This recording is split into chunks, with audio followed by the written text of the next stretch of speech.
I sit down in the silence of my room, where the only sound is the ticking of an old clock and the beating of my own heart. I write quietly, knowing that words are only imperfect boats on the ocean of something that cannot be fully expressed. Today, my mind delves into a topic that seems thoroughly worldly, external. What is a state? But the deeper I go, the more clearly I see that nothing external is separate from the internal. That the state, that seemingly monolithic entity of power, rules, and borders, is in essence a giant mirror reflecting the collective state of the human souls that comprise it. My first memory of the state is connected with a map. As a little boy, I sat in front of an open atlas and traced the winding lines of the borders with my finger. I saw pink, green, and yellow areas, each bordered, each different. At that time, I perceived the state as something given, immovable, and eternal, like mountains or rivers. It was an abstract and distant concept, embodied for me by the official at the post office who stamped documents with a serious face, or by the flag flying in front of the school. It was an authority that commanded and forbade, something to be respected, depending on my parents' mood, or quietly avoided. It was only later, when I myself became a bureaucratic item in its systems, when I stood in official queues, signed forms, and felt its weight and protection, that I began to suspect that this was only a skeleton.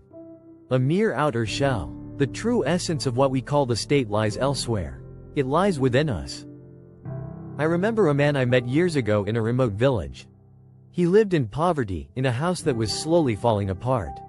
He told me a story about how the authorities had refused to grant him a permit to repair it for years, how he had gotten lost in a maze of regulations, how he felt powerless and wronged.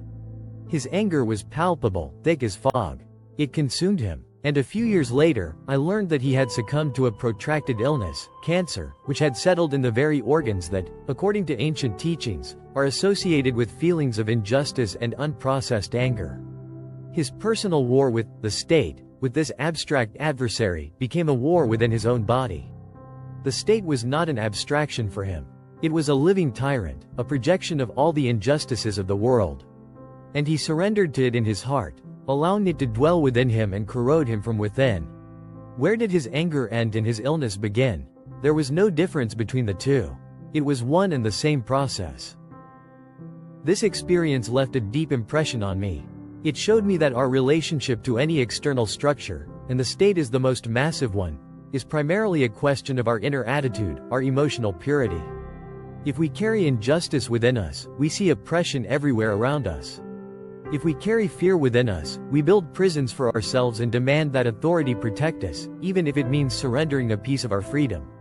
If we carry anger within us, we see only tyrants and create them, whether in government or at home. The state then becomes a collective expression of our inner states. It is a macrocosm of our microcosms. I often think about how national character is formed. Why are some nations peaceful and others aggressive? Why do some cultures emphasize community and others individualism? It's not just about geography or history. It's about vibration, about the average level of consciousness carried by millions of individuals. It's as if countless human consciousnesses have merged into one giant energy, which then shapes laws, economics, culture, and governance. A state that wages imperialist wars is merely an expression of countless unhealed traumas, unfulfilled desires for power, and feelings of inferiority among its inhabitants. A state that cares for the weak and protects nature is, in turn, a manifestation of compassion and responsibility that resonates in the hearts of its people. I myself have experienced how a change in one's inner state changes one's perception of the outside world. I was going through a period of bitterness. I perceived the world as a hostile place where one had to fight for one's place. My dealings with the authorities were full of tension, expectations of delays, and antipathy. And that is exactly what I got. Every official seemed like a bureaucratic automaton, every letter like a threat. I was trapped in my own perception. Then, after a deep inner crisis that forced me to humble myself, I broke down. I stopped fighting. I accepted the situation as it was, with all its imperfections. And suddenly, as if by magic, the officials began to smile, the obstacles diminished, and the path cleared. It was not a magic trick. I simply stopped radiating the frequency of conflict, and therefore I stopped attracting it. The system, the state, remained the same. However, my way of interacting with it changed. And it changed in response to me. It was a living confirmation of the law of cause and effect at the most subtle, energetic level. Whatever vibration you send out, you reap that reality. This brings me to the heart of the matter. So what is the state, separate from all our projections? It is the illusion of separateness materialized into institutions. It is a collective agreement of a group of souls who, on a certain level of consciousness, believe that they are separate from each other. They therefore need to create boundaries, laws that maintain and govern this illusion. They need power to oversee compliance with the rules of this collection of individuals. The stronger the feeling of separation, fear, and lack in people, the stronger, more controlling, and more violent the state they create. The more they awaken to the awareness of unity, the more the state will weaken as an instrument of control and transform into something else. A true community, service, support. In an old book, I read, "Submit yourselves to every human institution for the Lord's sake." These words stayed with me for a long time, not as a call to blind obedience, but as an invitation to deeper understanding. Submitting to authority does not mean being passive. It means ceasing to wage an internal war against it. It means seeing that any structure of power is fleeting and transient, while what we are, our true self, is eternal. From the position of this awareness, we can then interact with the system without resistance, but also without subordination. With humility, which is in fact an enormous strength because it does not need to fight. Humility is a clear vision of what is. And from this vision can spring wise and compassionate action. The state is therefore also a test. A test of our ability to be in the world without identifying with it. A test of our ability to bear personal responsibility within a collective. When I see injustice, I can condemn it and thus add more anger to the collective field.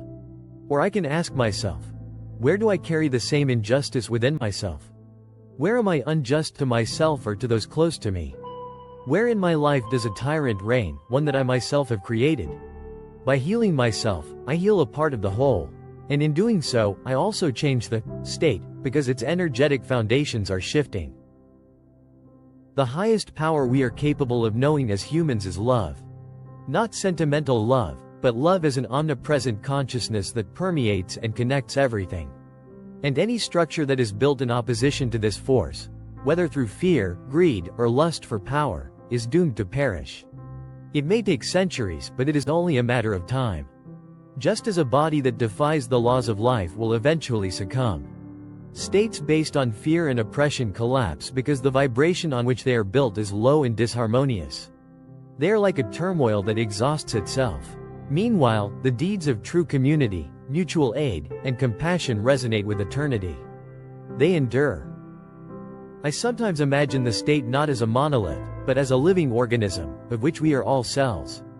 The health of this organism depends on the health of each cell. If the cells are sick with fear, anger, or selfishness, the whole body suffers. If the cells awaken to the consciousness of unity and act from a position of love and responsibility, the whole organism comes alive and flourishes. From this perspective, the state is not something separate from us. It is us. We are the state. Its laws are our unconscious agreements. Its power is our surrendered strength. Its future is our collective choice. My journey has thus led me to a simple yet profound realization. The state is not out there. It is here within. The question, what is the state, thus becomes, who am I? And how do I live?